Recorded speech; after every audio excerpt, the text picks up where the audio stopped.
ichki ishlar xodimlariga endi dron ham beriladi. Assalomu alaykum o'rtoq Kamolov. Assalomu alaykum. U dron uchirishdan nima maqsadda uchirilyapti?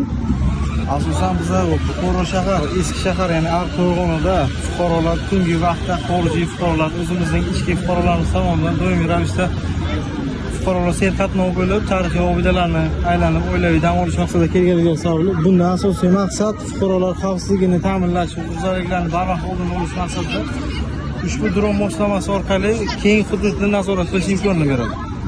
Bu shaxslarning yuzini tanib olish imkoniyati mavjud. Misol uchun qidiruvdagi shaxslar bo'lsa, bizning Buxoro shahrida xavfsiz shahar dasturi asosida hududda yuzi tanib oladigan kuzatuv kameralar o'rnatilgan bo'lib, ularga darhol axborotni yetkazib boradi. Endi hech bo'lmasa ekan sizlarda.